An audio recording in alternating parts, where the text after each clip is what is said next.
Hello there guys, welcome back to Younes Talks Football, welcome back to a brand new video. I hope all of you are doing well. Today we have a very blockbuster filled video for you today in relation to the two topics at hand, where it involves a lot of anger, it involves a lot of disappointment, it involves a lot of chaos, right? We are going to get into it. Before I do, I want to let you guys know, make sure to check out Man Knows Football. I went onto his channel earlier today. You can check out the link right here to his channel. The video will be posted, I believe, later today, so keep your eyes peeled, but give him a subscribe. Make sure you're subbed to him. If you don't know Kounde is Man Knows Football. He collabs on Troops for quite a few times. So if you are familiar with Troops' content, you'll see him on there as the Chelsea voice of reason. So yeah, make sure you check out Kounde. Me and him had a very good chat in relation to Saul coming to Chelsea, how he's gonna fit, and our transfer window as a whole, as well as the good feel at Chelsea at the moment. He's a big Chelsea fan. Do check him out, subscribe to him, enjoy his content. Let's get into today's video, where it involves, we're gonna start off with story number one, then we're going to come to story number two. Story number one, Jules Kounde. Jules Kounde apparently isn't very happy. He's not very happy. Let's get into the story and what has actually gone down at Sevilla. Check this out. So, Jules Kounde is absolutely furious at Sevilla for not selling him to Chelsea.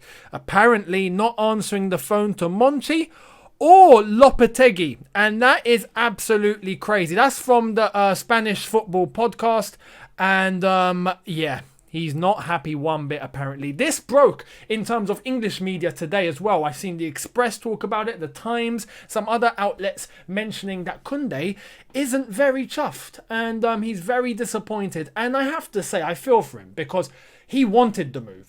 We knew this. Even during the transfer window, we were talking about Jules Kounde. We were seeing that this was going to happen. Chelsea, Sevilla are talking. There's a deal in place. There's a verbal agreement. Zuma was going to go the other way. Do you remember? And then all of a sudden that collapsed. All of a sudden that didn't happen. Apparently Zuma wanted to stay in London. But it seemed like there was a bit more to that story. And now we know. Now, after deadline day, we know just exactly what has happened in terms of the release clause, in terms of the verbal agreement. And all of a sudden Sevilla put another price on top. And just absolute chaos. And then Sevilla turning to Chelsea on deadline day. Monchi himself telling Chelsea, pay the release clause. You don't pay the release clause, he stays. And it seems like Kounde himself was led to believe that this move was going to happen. Even during the transfer window, we'd already heard and knew that he was pushing for the move. He wanted the move. He wanted to come to Chelsea. He wants to play under Tuchel. And now he doesn't get to, and he's very disappointed. And I think yesterday he took out his frustration on that poor Bosnian geezer. It wasn't Zeko, it wasn't Pjanic. I think it was someone else. Where he literally went in, studs up, in for a tackle, got sent off immediately. And yeah, Kounde not a happy geezer whatsoever. So I got a feel for Kounde. However, I want to rest assured here. I want Kounde to rest assured.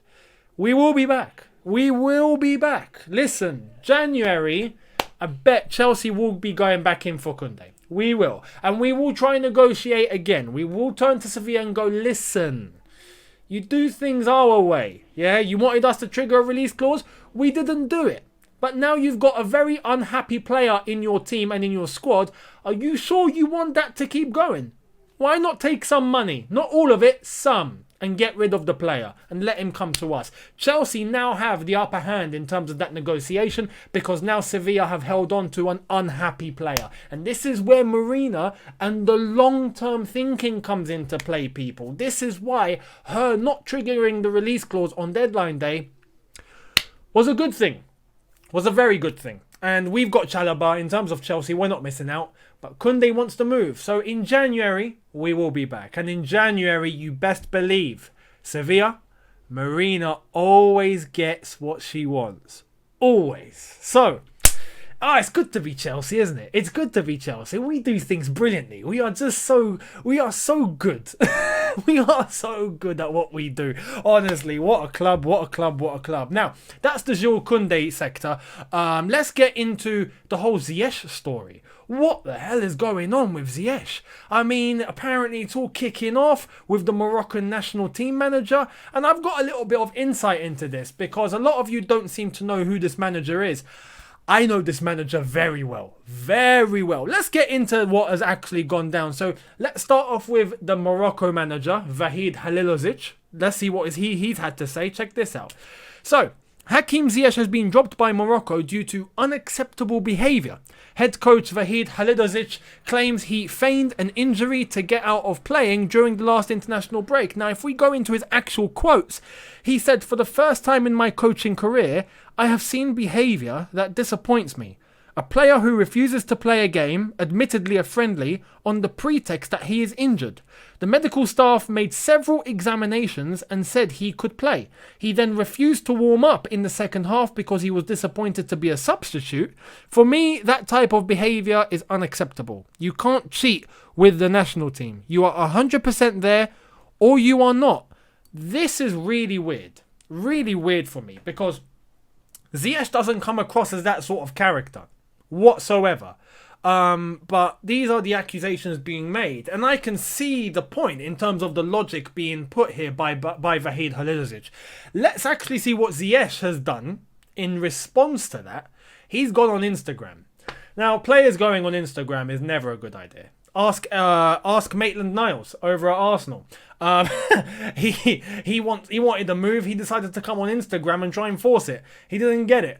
Anyway, let's check out what Ziyech has actually said on Instagram. So, this is it. Ziyech continues his beef with the Morocco manager on Instagram. Looks like he will be at Chelsea during the AFCON period. So, on his Insta, Ziyech, he's put a black screen and this: "Next time when you speak the truth then." Honestly, that's toxic. That is toxic. Now, who is right? Who is right in all of this? I can't tell you. But what I can tell you is I seem to at least have a hand in terms of knowing both sides. Yeah, to an extent. A lot of you know Ziyech because you're Chelsea fans or you've been following Ajax and you know. But very few of you are North African. And very few of you are Moroccan, let alone Algerian. Now, Vahid Halilhodzic was Algeria manager from 2011 until 2014. I can actively tell you, I love the guy. I thought he was absolutely incredible. I thought he done a fantastic job.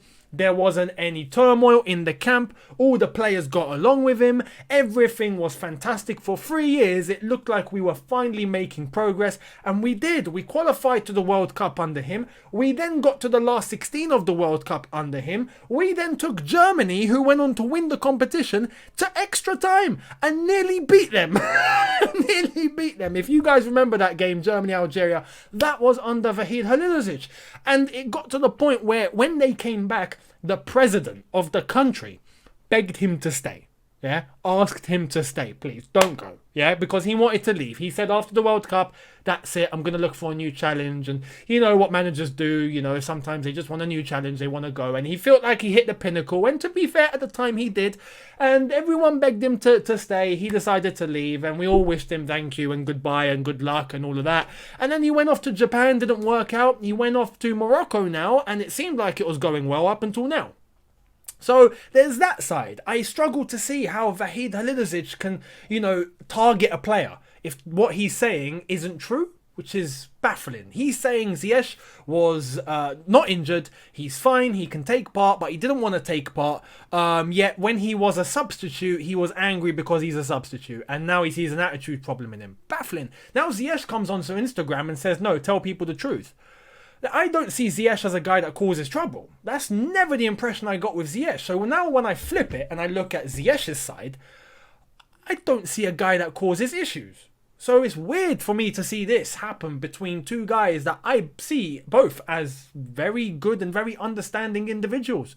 Crazy clash going on. But from a Chelsea perspective, if this means that Ziyech doesn't go to the AFCON, fantastic. Fantastic. I'm happy. If Ziyech stays at Cobham, he doesn't go to Morocco, cool. We've got ourselves a first team squad player that isn't going anywhere. Now, if we can have the same happen with Edouard Mendy for Senegal, that would be great. But trust me, no. Edouard Mendy, very nice guy. The Senegal team is fantastic. He's the #1 goalkeeper. So that won't be happening anytime soon. But it's a crazy fiasco happening.